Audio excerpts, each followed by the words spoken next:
Bonjour à toutes et bonjour à tous, et nous revoici pour une nouvelle vidéo de comprendre comment marche Internet. Dans cette vidéo, nous allons parler des emails, ou comme on dit en français, des courriels. Donc, je pense que tout le monde sait ce qu'est un email. Je pense que vous en avez déjà reçu, déjà envoyé. C'est des petits messages que l'on s'envoie. C'est l'équivalent de nos lettres postales, sauf que cela se trouve en ligne et qu'il n'y a pas de timbre à payer. Donc, c'est un peu mieux quand même. Et donc, c'est très bien, vous envoyez des mails, vous en recevez, mais est-ce que vous savez ce qui se passe derrière? Ben, pas forcément. Et c'est justement ce que l'on va voir dans cette vidéo. Donc, il faut savoir qu'il y a deux processus. Quand on envoie et reçoit un mail, c'est tout simplement la distinction entre l'envoi d'un mail, justement, et la réception d'un mail. Ce sont deux processus totalement différents. Ils peuvent être faits par deux serveurs totalement distincts, mais bon, de nos jours, maintenant, on a beaucoup de serveurs de messagerie qui font envoi et réception. Mais il faut bien comprendre que c'est deux processus distincts, et donc j'ai séparé ces deux processus dans cette vidéo. Donc, on va commencer par l'envoi d'un mail. Je souhaite envoyer un mail, donc moi je suis yann.bidon@hotmail.fr et je souhaite écrire à une.ami@gmail.com. Comment est-ce que ça va se passer? Tout d'abord, il me faudra un client de messagerie et un serveur de messagerie.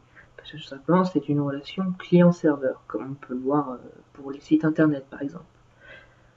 Donc un client de messagerie, ce qu'on appelle également un MEA pour Mail User Agent, c'est tout simplement tout ce qui est Outlook, Thunderbird, mais également les webmails. Lorsque vous allez sur votre sur webmail Hotmail par exemple, ou encore sur la boîte de messagerie Orange, à tout ça, c'est ce qu'on appelle un client de messagerie, donc c'est un MEA.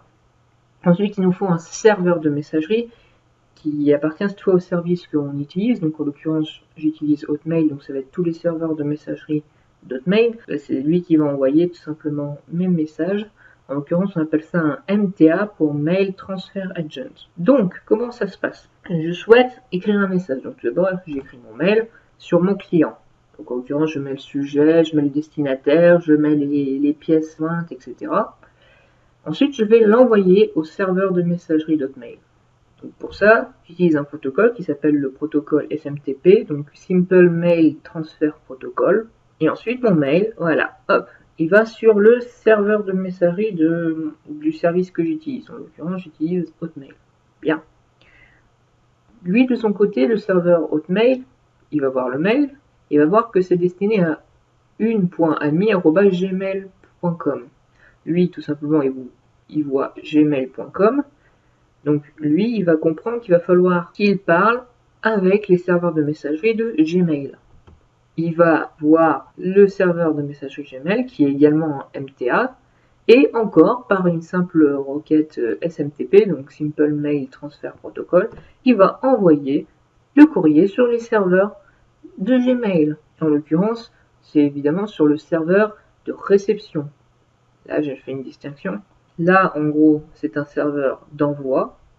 Et là, c'est un serveur de réception. Il va réceptionner le message que le serveur d'envoi lui envoie. À partir de là, il peut y avoir un rejet. Donc, il peut y avoir une potentielle notification de rejet. Donc là, c'est vraiment s'il y a une erreur dans le protocole. En gros, c'est par exemple si le message finalement ne lui est pas destiné. Il est envoyé à Gmail alors que finalement, en fait, c'est une adresse Yahoo. Ensuite, il y a le non-respect des normes. C'est très simple. Si ma requête SMTP est verrouillée, simplement, je vais la refuser parce que le message sera corrompu. Ensuite vient la liste noire. Il faut savoir qu'il y a des services qui font simplement un blacklist de tous les serveurs de spam, qui sont connus pour faire du spam en tout cas. Et certains services, comme notamment par exemple Gmail ou n'importe quoi, utilisent ces listes pour tout simplement censurer dès la réception tout ce qui est spam, etc.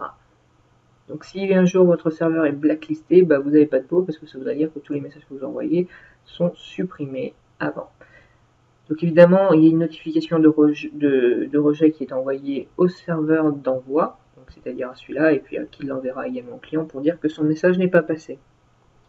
Et en plus de ça, là c'est simplement les notifications de rejet. En plus de ça, le serveur de réception doit également gérer tout ce qui est j'ai plus de place sur mon disque dur par exemple, ou j'ai un problème interne, ou d'autres choses comme ça. Donc voilà comment ça se passe, l'envoi d'un mail. Ça s'arrête ici. Nous avons un client qui envoie à son serveur de messagerie du service, qui est un serveur d'envoi. Le serveur d'envoi va envoyer le mail à un serveur de réception du service visé, en l'occurrence Gmail, et celui-là, il va traiter s'il peut prendre ou pas. Après, s'il ne prend pas, nous avons le magnifique mail, généralement c'est Mail Delivery Service, qui nous dit que ça n'a pas abouti. Donc ensuite vient la réception. Donc la réception peut se faire par deux protocoles. Il y a le protocole POP et il y a le protocole IMAP. Donc là, je vais parler du POP, donc Post Office Protocol. Donc en gros, le protocole de la poste. C'est ça. Il existe en plusieurs versions, donc en l'occurrence, celle qu'on utilise, c'est le POP 3. Donc imaginons que là, j'ai mon client. Donc là, imaginons c'est le client de une.ami@gmail.com. Et là, ça va être le serveur de réception de Gmail. Donc le client, lui, il va arriver, il va se connecter, il va lancer le service. Donc le service va demander est-ce qu'il y a un nouveau message pour lui. Le serveur, lui, il a un mail pour cette personne. Du coup, il va lui transférer le mail. Voilà. Et comme on peut le voir, le mail, il a été transféré. C'est-à-dire que désormais, le mail se trouve sur le client, il se trouve sur le client de la personne. C'est par exemple ce qui se passe lorsqu'on utilise Outlook. Le logiciel de messagerie comme ça, qui utilise du POP, tout simplement prend les messages qui se trouvent sur le serveur et les met en version locale sur votre PC. De ce fait, ça a l'avantage de pouvoir accéder à vos mails même quand vous ne disposez pas d'une connexion internet. Autrement dit, ça permet de consulter vos mails de manière hors ligne. Mais par contre, cela signifie qu'ils ne sont plus accessibles sur les serveurs. Donc par exemple, si après vous allez avec votre portable sur votre serveur, lui il va vous dire vous n'avez pas de nouveau message et vous ne pouvez pas consulter sur le serveur le message que vous venez de recevoir sur votre PC. Pourquoi? Parce que ce dernier sera sur votre PC. Donc ensuite on a le protocole IMAP, donc là c'est Internet Mail Access Protocol. Lui c'est très simple, vous avez un client, vous avez un serveur, et le client ne fait que consulter le serveur.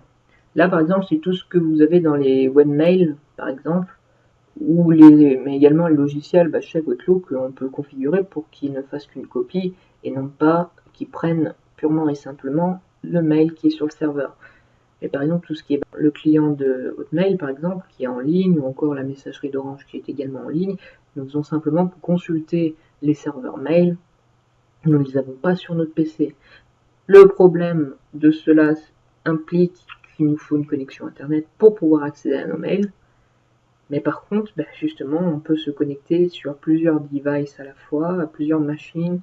On pourra consulter les mêmes mails n'importe où. Donc par exemple, c'est très simple, sur un téléphone portable, ça utilise sûrement des protocoles IMAP, parce qu'on ne va pas télécharger les messages sur votre téléphone. À la différence entre les deux grands protocoles, donc IMAP et POP. Alors là, vous pouvez me poser la question, mais comment est-ce que le client, ou même le serveur d'envoi, connaît l'IP du serveur mail? Voilà une très bonne question. Parce que vous avez vu que tous les envois, on est d'accord, se passent par des adresses IP. Toutes les connexions en TCP/IP, on a besoin d'une IP de destination. Donc, quand on rentre une adresse mail, yann.bidon@hotmail.fr, c'est bien, mais on n'a pas l'adresse IP. Alors vous allez me dire, oui, mais on a hotmail.fr. Ah oui, bien sûr, cela me donne un serveur. Mais après, le problème, c'est que là, le serveur, ça va être un serveur général, enfin c'est le serveur d'Hotmail, ça porte son nom. Ça veut dire, par exemple, vous allez tomber sur le site internet si vous allez sur Pôle 80, etc. Mais le serveur mail d'hotmail.fr, il se trouve peut-être sur des sous-serveurs, sur un autre réseau, on ne sait pas. Donc finalement, comment est-ce que on peut savoir quelle est l'adresse du serveur de mail? En fait, cela se trouve dans les informations DNS. Dans les informations DNS, il y a un champ qui s'appelle MX pour Mail Exchanger et qui contient les adresses IP du serveur jouant le rôle de serveur mail. Donc je vais voir les informations DNS, donc je vais utiliser la commande nslookup. Ensuite je veux voir que les informations sur les mails, donc je vais faire un set type égale mx. Donc là ça va me mettre un filtre où je vais recevoir que les champs mx. Et ensuite je vais taper une requête, c'est très simple, je vais aller voir hotmail.fr. Hotmail.fr, voilà, merci. Donc on peut voir que finalement hotmail.fr comme serveur mail, il en a 4. Enfin non. Là je suis allé un peu trop vite. Justement c'est un piège, ne pensez pas qu'il n'a que 4 serveurs. C'est faux. Excusez-moi pour justement avoir fait l'amalgame, mais ça montre bien justement l'erreur. Non, il n'y a pas 4 serveurs. Par contre, il y a 4 noms de domaine, qui est pas du tout pareil. Donc on peut voir ici qu'il y a 4 noms de domaine qui pourront correspondre à des serveurs. On peut voir justement mx1, mx2, mx3 et mx4.hotmail.com. Donc en réalité, quand j'envoie un mail à par exemple yann.bidon@hotmail.fr, ils vont en prendre un. On peut voir que les préférences non pas à hotmail.fr, puisque ce n'est pas là qu'est le serveur mail, mais à mx de 1 à 4.hotmail.com. Et si on regarde un petit peu, là je vais faire un ns lookup de mx1.hotmail.com. Voilà, il me semblait. Hop, ici on peut voir que derrière ce nom de domaine, il y a en réalité beaucoup plus de serveurs que 1. On peut voir qu'il y a 3 et 3.6 et 3.9 et 3.12. Donc derrière simplement ce nom de domaine, il y a 12 serveurs de mail. Voilà, c'est ce que je disais, n'allez pas croire que finalement il n'y a que 4 serveurs. Non, c'est 4 noms de domaine et chaque nom de domaine pointera sur différentes machines. En l'occurrence, il y en a 12. J'imagine que si je fais un ns lookup de mx2, j'imagine que ça va me retourner les mêmes serveurs. Hein. Le but c'est évidemment de ne pas surcharger un nom de domaine. Ouais, c'est ça, ça me retourne les mêmes. Ça me retourne les mêmes, mais pas dans le même ordre. Ouais, bon. Donc voilà, en gros, comment ça se passe. Tout simplement, lorsque je vais écrire, par exemple, moi je suis Yann. J'écris mon mail à mon ami. L'adresse de destination, c'est l'adresse de l'expéditeur, c'est yann.bidon@hotmail.com. Donc quand je vais vouloir l'envoyer, le service va regarder hotmail.com, il va voir le DNS d'hotmail.com, il va recevoir l'adresse IP d'un serveur, n'importe lequel. Il va ensuite l'envoyer à cette adresse IP, donc à un serveur de mail d'envoi d'Hotmail. Et après, en fait, le serveur d'envoi d'Hotmail va faire exactement la même chose. Il va regarder les adresses de destination cette fois, donc en l'occurrence gmail.com. Il va encore faire une résolution du nom de domaine sur gmail.com. Il va récupérer le champ mx pour voir quel est le serveur d'envoi de Gmail. Il va envoyer notre message à ce serveur, à l'adresse IP qu'il aura récupéré. Donc voilà comment marche l'échange de mails. En gros, quel est le processus qui se passe entre l'envoi d'un mail et la réception d'un mail. Mais maintenant, regardons aussi un peu, on n'en a pas encore parlé, qu'est-ce qu'un mail? Ici, j'étais en train d'envoyer un mail, tout simplement. Donc on peut voir que j'envoie un mail à moi-même. Et ici, j'ai deux champs, CC et CCI. Donc en gros, c'est tout ce qui est copie carbone. C'est-à-dire qu'en fait, je vais mettre les personnes qui sont dans les champs CC en copie. C'est-à-dire que je vais mettre une copie de ce mail à ces personnes. La différence entre un champ CC et un CCI, c'est que le I veut dire invisible. Autrement dit, quand je vais envoyer mon mail, je verrai que je l'ai envoyé à Yann et à contact@yannbidon.fr. Par contre, je ne verrai pas que je l'ai envoyé à yann.bidon.pro. Donc ici, j'ai mis un vieux tableau tout moche en HTML pour mettre this is the test. Hein, vous pouvez voir, hein, si je vais en mode HTML, c'est du HTML basique. Hein. Hop. Et j'ai mis une petite pièce jointe. Donc là, je vais m'envoyer le mail. Voilà, donc je viens de le recevoir.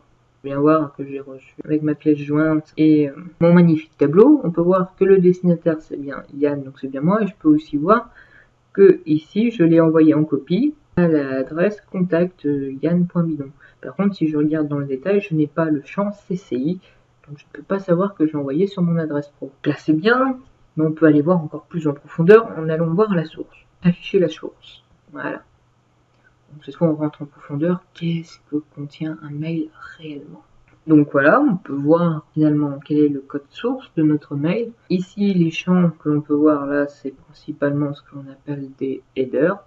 Donc ceux qui ont déjà fait du PHP, je pense que vous êtes déjà amusé à remplir des headers lorsque vous envoyez un mail. Donc ça contient plusieurs informations, notamment from, donc en l'occurrence le destinataire, to, le champ CC qu'on peut voir donc en copie, le sujet, la date, le niveau d'importance, le type mime, ce qui en X et d'autres informations que nous qui remplissons, qui sont mis automatiquement, notamment le retourne pas, c'est tout simplement si je veux répondre, je réponds à quelle adresse. Ensuite on peut voir un champ bizarre, ça a l'air bizarre, c'est des chiffres, des lettres. Ouais, bon. Alors ça c'est ce qu'on appelle une boundary, c'est donc comme son nom l'indique une frontière, c'est ce qui va séparer les différentes composantes de notre message. En l'occurrence, cette boundary-là sépare l'entête du contenu même de notre message. Cette boundary qui indique que là, c'est le contenu de notre message même. Donc ensuite, il y a un content type. Quel est le type du contenu de notre message? En l'occurrence, multipart alternatif. Ça veut dire que ici, j'ai une pièce jointe et qu'en plus, j'ai différents types de formats. Comment est-ce que je distingue ces différents types de formats? Par la boundary suivante. Ça tombe bien, juste après, j'ai la boundary suivante. Ça veut dire que je sais qu'il y a un nouveau type ici. En l'occurrence, le type m'est expliqué juste en dessous, c'est le text plain, c'est-à-dire du texte simple. On peut voir que finalement, c'est mon test, this is a test. Alors ça, c'est pour les versions qui ne comprennent pas la version HTML, donc qui ne comprennent pas mon tableau, etc. En réalité, lorsque vous faites une version HTML, il y a toujours une version text plain pour ceux qui tout simplement sont incapables d'y lire. Donc, ils verront simplement le message qui est ici, donc en l'occurrence, this is a test. On peut reconnaître notre boundary, donc ça indique ici qu'il y a un nouveau format encore, qui est indiqué juste ensuite, qui est le texte, cette fois HTML. Donc là, on peut retrouver finalement le code HTML avec le body, le tableau comme j'avais tout à l'heure. Donc là, après, on ferme notre boundary. Donc on dit, ça y est, c'est fini le message, que ce soit en text plain ou en texte HTML. Et on va continuer le contenu de notre mail, sauf que cette fois, ça sera dans le content dispose attachment, c'est-à-dire en gros, ça sera la pièce jointe qui s'appelle filename back.txt. Et là, ensuite, ça va contenir notre back, notre fichier, mais évidemment encodé de manière totalement illisible. Ensuite, nous, en fait, on n'aura plus qu'à récupérer ça, notre flux, et ça va nous permettre de recréer notre fichier derrière. Donc, en réalité, voilà comment fonctionne un mail, tout simplement. Des entêtes qui contiennent différentes informations, notamment le de, à, en copie vers quoi, le sujet, la date, l'importance, etc. C'est séparé par ce qu'on appelle des boundaries, donc c'est une série aléatoire de chiffres et de lettres. Chaque boundary contient ce qu'on appelle un content type, pour dire finalement quel type contient la dite partie. Donc en l'occurrence, il y en a toujours une, en fait on a header, boundary, contenu du mail, et boundary de fin. Ça c'est toujours. Et après, dans ce contenu de mail, il peut y avoir encore d'autres séparations, d'autres boundaries. En l'occurrence, j'en ai deux ici. J'ai celle qui sépare pour le texte plain, le texte basique, et une autre qui sépare pour le texte en HTML. Et enfin, après, je retourne sur mon corps de page de mon mail, et en plus de ça, j'ai une nouvelle boundary pour séparer, pour dire cette fois, en plus, j'ai un content dispose attachment. Donc en gros, cette fois, j'ai une pièce jointe avec évidemment un file name pour retenir son nom. Ici, j'ai toutes les informations, tout le contenu de mon fichier encodé en base 64. Voilà en réalité ce qui se passe lorsque vous envoyez un mail. En réalité, vous envoyez ce message. Et puis après, vous l'avez vu, comment est-ce que se déroule l'envoi d'un mail et sa réception. Donc, je pense que nous avons vu globalement comment est-ce que marche un mail. Donc j'espère que cette vidéo a été instructive, qu'elle vous a plu. Donc merci de m'avoir suivi et à une prochaine fois pour une nouvelle vidéo.